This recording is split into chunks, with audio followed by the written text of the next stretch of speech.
สวัสดีจ้าเพื่อนๆสวัสดีจากประเทศตุรกีเนาะมื้อนี้ก็อยู่ลีแซ่กับฝนตกหนาวแน่มีหนาวแน่จักหน่อยนะจ๊ะเนาะมื้อนี้พี่วันก็สิมาเว้าเรื่องมีน้องๆ FC เพิ่นถามมาเนาะว่าเออพี่วันเรื่องที่จริงเรื่องนี้ก็เว้าไปหลายเทื่อแล้วเด้จ้ะ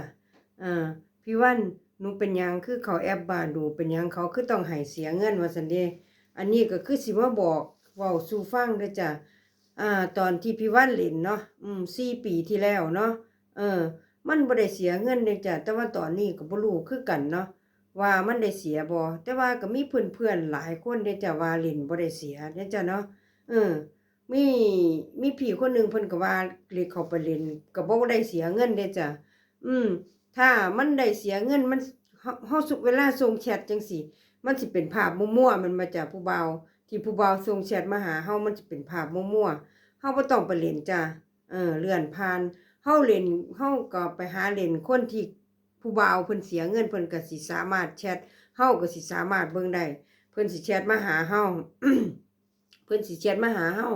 แล้วถ้าเพิ่นถูกใจเพิ่นก็สิให้เบอร์โทรเฮาถิ้มไว้เฮาก็ออกไปคุยกันใน WhatsApp เลยจ้ะที่นี่บางคนว่า โทษด้วยจ้ะบางคนว่าพ่อแต่สกามพวกแต่พวกโชว์ของว่าซั่นเด้เอ้าจักสิว่าจั่งใดเนาะพ่อพวกโชว์ของเฮาก็บ่ต้องไปคุยจ้ะมันหลายผู้ชายเป็นห้วยหลายพันอยู่เด้จ้ะอยู่ในแอปบาดูเฮาปักหมุดเลยเฮาปักหมุดเฮามักประเทศตุรกีจังซี่เฮาก็ปักหมุดประเทศตุรกีนะจ๊ะเนาะมักประเทศเยอรมันเฮาก็ปักหมุดประเทศเยอรมันนะจ๊ะเนาะปักหมุดประเทศใดเฮามักเฮาก็ปักหมุดเด้อจ้ะเด้อปักหมุดแล้วผู้ชายถ้าเฮาปักอันนี้พี่ว่านเว้าเรื่องตุรกี ถ้าเฮาปักตุรกีจังซี้ผู้ชายตุรกีก็สิเข้ามานะจ๊ะเนาะเฮาก็เลือกเอาเฮาก็เลื่อนสมมุติว่าเฮาอายุ50จังซี้เฮาก็ต้องการคุยกับผู้ชาย50บวกไปฮอด60จังซี้เฮาก็เบิ่งโปรไฟล์เขาเจ้าถ้าเฮามักเฮาก็ไปกดถูกใจนะจ๊ะเนาะกดถูกใจพอข้อความมันเด้งไปว่ามีคนถูกใจเขาเขาก็จะกลับขึ้นมาเบิ่งว่ามาเบิ่งผู้หญิงคนนี้ถ้าเขาถูกสเปกเขาสิกลับขึ้นมากดถูกใจแล้วเขาก็สิทักแชทส่งข้อความหาเฮาก็ต้องเบิ่งคือจังผู้ชายเบิ่งโปรไฟล์เฮาแหละจ้ะเฮาก็ต้องเบิ่งผู้ชายนำนั่นแหละจ้ะเบิ่งว่าโอ้ยผู้นี้เด้สเปกข่อยจังซี่เฮาก็ต้องเบิ่งผู้ชายก็ต้องเบิ่งคือกันโอ้ยผู้นี้เด้สเปกข่อยแม่นบ่ล่ะจ้ะต่างคนก็ต่างเบิ่งพอเบิ่งแล้วแชทหากันก็จ้องก็ต้องมีเบอร์โทรเนาะออกไปคุยอยู่ WhatsApp ผู้ชายตุรกีส่วนมากสิคุย WhatsApp เด้อจ้ะบ่ค่อยคุย Facebook เนาะส่วนมากเด้อจ้ะส่วนน้อยที่สิคุย Facebook ที่นี่พอออกไป WhatsApp แล้วโทรไปโทรมาบางคน4-5มื้อโชว์ของเฮาก็ลบ